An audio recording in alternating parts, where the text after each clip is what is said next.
priority of government concerning health. Because all of them that is in government today, they can afford the foreign medical trip.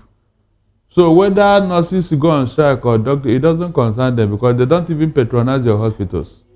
That is number one reason.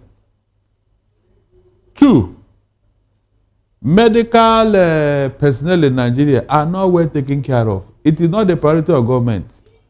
So why did they build the federal medical institutions? It's as good as not building them now. Because if you have built such a health facility, you employ people there, are you not supposed to pay them? Then 3, and most importantly, the working condition is nothing to write home about. Even if they resume work, Mr. Okoro, most of them don't even have the tools to work. They are just there. They are just there. That is the most painful aspect of it. I remember the day the doctors went on strike because the working condition is nothing to write home about. They went on strike not because of salary, but because of what? Working tools they don't have. Basic working tools is not there. They went on strike because of that. And gullible Nigerians were even complaining and blaming them, not even knowing what they are fighting for. How can I be a doctor and I come to office, there's nothing to work with, no drug to recommend, nothing? Then what am I doing there? In all this, it tells you how bad the things have gone, because that medical facility is the engine of health of your citizens. It is cheaper for any Nigerian to go to a general hospital or a federal medical health center than for you to go to a private hospital or clinic, because you cannot afford the bill there. So government have not benefited the people of Nigeria in any way whatsoever. Everything you can think of that people are supposed to enjoy under a government, we don't. It's not as if these things are not there. This government just came to suffer and punish Nigerians, because that's the meaning of all these things. What the nurses are fighting for, is it not their right? Did you not agree with them before they started work? So why are you denying them their right? Meanwhile, you are spending humongous amount of money, Mr. Okoro, to go abroad and then dash them this money. Okay. Somebody in Nigeria went to a clinic in London where he was paying 3,600 pounds a night. That's about 8.6 million naira. Can you just imagine? Look at how much that money we pay. That money salaries. Somebody will collect with that money in Nigeria. Barrister, this person is it a private person or a government official? Who? The person that paid 3,600. Mr. Okoro, you know, by this time of the day, I used to forget names, so okay. Don't worry. Before we finish, I'll remember. Okay. Or when I remember it at home, I will tell you. Okay, now, Barrister, let's get deeper. What exactly should be the role of the Ministry of Labour and Productivity? If in all that they do, you have a minister, you have a permanent secretary, you have directors of different departments, and they allow demands made by workers, you know, especially government workers, to degenerate to the point where nurses have to go on strike. What is the role? What is their core mandate? What should be their preoccupation? The other time, they were asking for money to enable them create employment for Nigerians. Is that part of their core mandate? Yeah, Mr. Okoro, something happened in this country that makes me laugh. During the time of Babangida, Gani Fabio was always on his neck criticizing him, you know, in fact, calling him out, even as a military government. At a point, Babangida got fed up with and then he was arrested and jailed. So many years after, you know, when all these things, the Babangida had left office, things had settled down, a journalist was interviewing him. He said, why did you jail Gani Fabio in spite of all the things he was doing and that side? Babangida said, look, that every government in Nigeria has always jailed or detained Gani Fabio because he wouldn't let them rest. That it will not be fair on him not to follow the same line. That he did what others have done, so there's no problem about that. So this strike has become a competition. Every government, they want to put it a part of their achievement. That is under their watch. Doctors went on strike, teachers went on strike, ASU went on strike. You know, so if something did not happen under their regime, it is not complete. That is where we are now. Okay, so does it improve their rating or what? Yes, it adds to their credential. It adds to their credential. Yes. So when they go abroad, they will tell you that part of their achievement that under their watch, teachers went on strike for over 8 months. They didn't bother themselves. Okay, now talking about teachers' strike, ASU has said, look, how can you rename University of Maiduguri after Muhammadu Buhari, under whose watch universities were closed down for 2 clear years? So does that also improve the performance of government? Exactly. You know, impunity, illegality is part of the game. Mr. Okoro, if some of these things did not happen under their watch, they are not leader. In this part of the world, illegality, infamy is a record, is a credential, is a credit.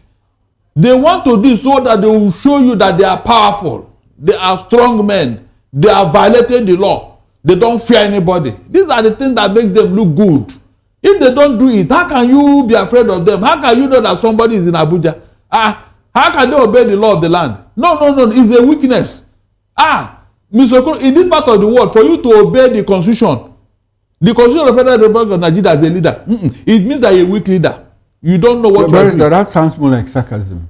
Is that what? Sarcasm. Something is happening before your eyes. Say sarcasm. Is that not what's going on? The impunity and arrogance Tinubu has displayed. What is it? Has he obeyed our constitution? Tell me one aspect of our constitution that Tinubu has obeyed. Just one aspect. Which one has he disobeyed? Are you serious? This is a state of emergency. Okay. Disobedience of court orders. This renaming of school. Look, when Jonathan wanted to rename Unilag, Mr. Okoro, he made a brick wall. They told him that institution is a creation of parliament. You can't do that. What did the young man, the gentleman do? He quietly withdrew. He didn't force himself on them. But here, look at the opposite. Look at the opposite. To make it worse, the National Assembly that is a lame dog. National Assembly, a lame dog. They don't even challenge this and say, look, Mr. President, you are destroying our democracy. You are destroying our institution. It's not good. All right. Nobody have challenged him. All right. And now, Barrister, what do you think that the government should do in the immediate to resolve the strike, nurses strike, so that they can go back to work? The hospitals, patients are suffering. People are dying.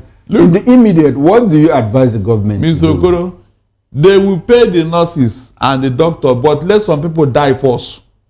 Some people have to die. They will be waiting for numbers.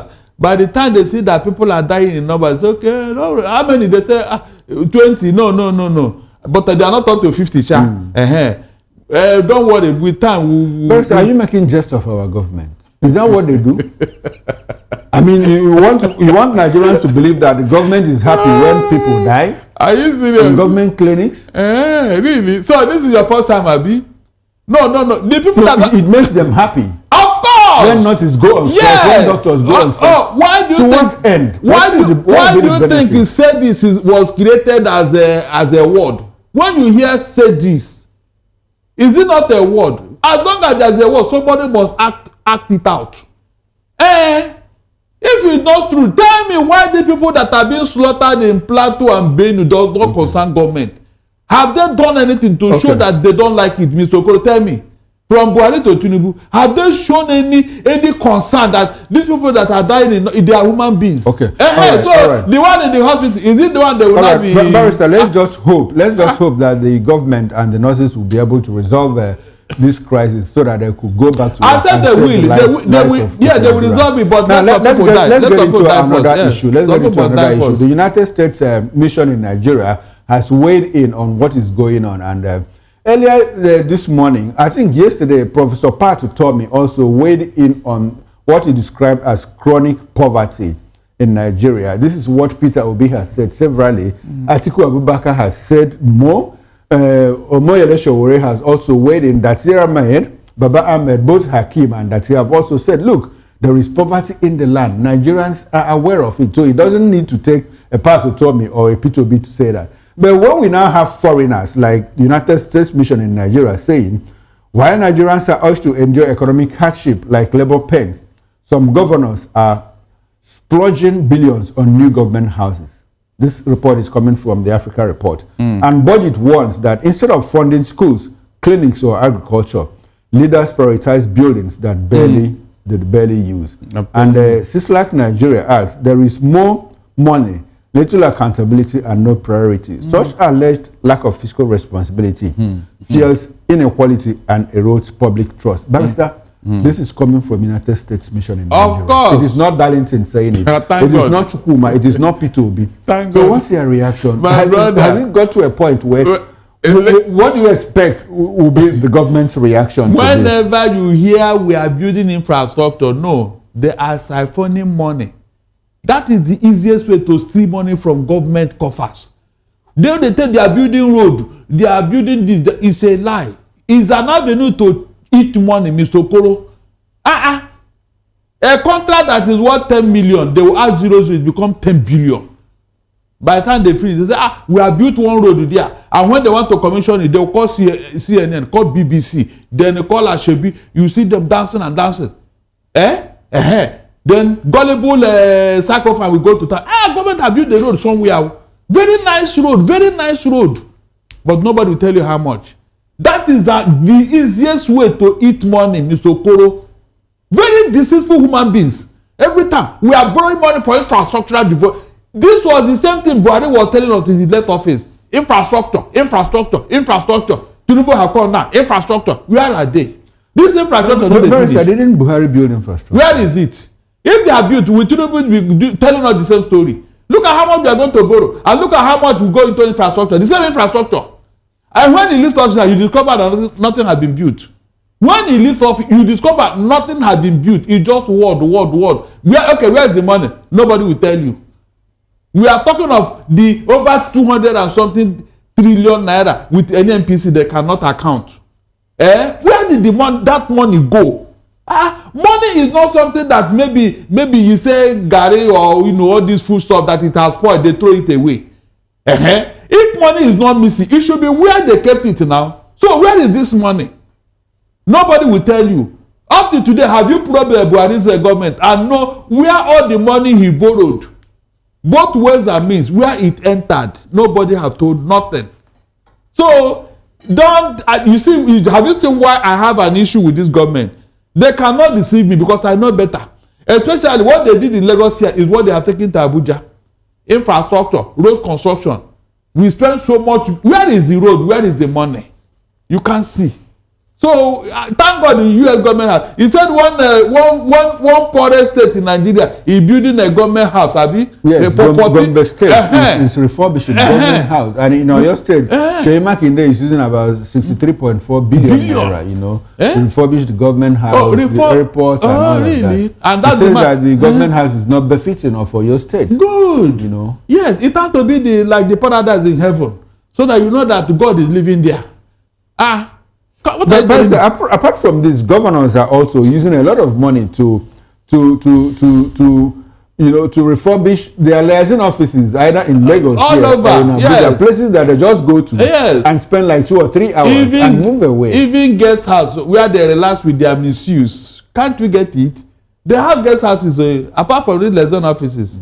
Where they will go away from public. They have what they call the governor's lodge in Abuja and all of that. There is a guest house. There's liaison office. There's governor's lodge. There's what's it called? Guest houses. 3.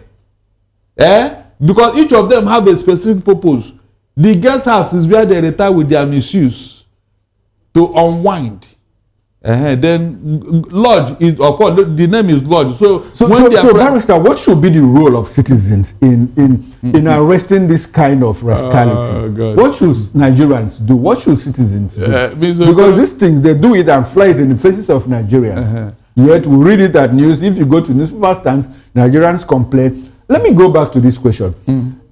People have said that Nigerians have a very resilient spirit. Barrister, are we resilient or are we docile? No. This one is hypnotism. When you are under serious hypnotism, you will now see your oppressor as your messiah. Okay. When a man now see the people that are dealing with him, people that had made things difficult for him as their messiah, go and check, that man is finished. Okay, now from another angle, does it look like Why do you think that the United States mission is weighing in on this? Why are they stepping in? Because they have discovered that nobody is talking. That's the truth. They have discovered that nobody is talking. Somebody will come, but just wait. Bayo Onanuga will now, maybe he will now look at one thing that happened in US and say, hey, even in USF, one governor equally misappropriated the money. He did this, he did not do this. Now, if somebody is committing corruption in the US, did you check how it ended up? When it was discovered, was that governor spared? He will not go far. He will only tell that even in US, they commit corruption through this. But what happened after? He won't talk about that one. So the US is telling you because they are sympathizing with Nigeria. Okay. They know that this money, this government will come and still borrow this money and claim that they have no money. Meanwhile, the one you have, you are frittering it away. Now that we are approaching 2027, do you see a repeat of what happened in 2015 where America played a very vital role? Of course. They are coming. You think it will happen? They will interfere, yes. Okay. They will definitely interfere. Despite the fact that they say that the person on that seat is more like the active agent of that one is over. That one is over. Yeah. The romance is over. It's over. Donald Trump is no longer interested in that rubbish. Okay, now let's see how it pans out. Barrister, let's get into party politics. Because the ADC chair, David Mark, the interim chair, has vowed, zero tolerance for imposition and indiscipline. Is it the sound bites that we normally hear that party chairmen, people in government give us? How do you think that this is going to deepen, especially coming from the PDP background, where there was also lots of imposition, and within the party? So do you think that is it more like a new wine in a new skin or old wine in old skin? What is it? What do you make out of it? Mr. Okoro, David Mark is sending a message to Tinubu and Wike. He is sending a message to them that they should, all that thing they did with PDP and the Labour, they don't want to hear or see it in ADC. But he was part of the PDP. Leave that thing. That one is past now. Okay, it's in the past. If he was interested, he would remain in PDP now. They left because they don't want those rubbish, because the government is backing Wike. Did you remember what happened when the BOT of PDP wanted to hold a meeting in their office? Did you remember what Wike did with police and army? Do you have army behind you or beside you who will fight for you? So they have made it clear now that with all this type of rubbish, they cannot, government is using state power to muzzle. So they left that place. They left that place for Tinubu and Wike. And David Mark said, look, that nonsense, we don't want it here. That means they are serious. That's the truth. They are serious. Okay. Is that not why I've been advising my brother? Go to where you will get victory peacefully. Okay. Without any rancor. Now, Barrister, before we leave, there is this news that is out there that P2B was offered the position of the National Organizing Secretary of ADC, African Democratic Congress. Did you hear that? No, all the kind of rumor will fly now. Okay. Who will do that? It's not possible now, Mr. Ogoro. Is that not how they told us? One Bonu Sheriff told us that P2B is coming back to PDP. Okay. It was in my show on Monday, and I said, look, leave this rumor. Okay. Thank God, yesterday, P2B debunked it. I said, no. So you will hear all manner of rumors, but let it become clear before we can now analyze it and find out where it is coming from. But for now, rumors and speculations. APC, they are good at that. I hope you know. Okay. Their propaganda is their middle name. After all, there is P in the A, in APC. All propaganda Congress. Okay. Yeah, so. All right. Thank you very much, Barrister Darlington Aguomo. That will be it on the news analysis segment of Midday News on VOP, Voice of the People Television. We'll go for a short break, and when we return, we'll take the other segments of the news.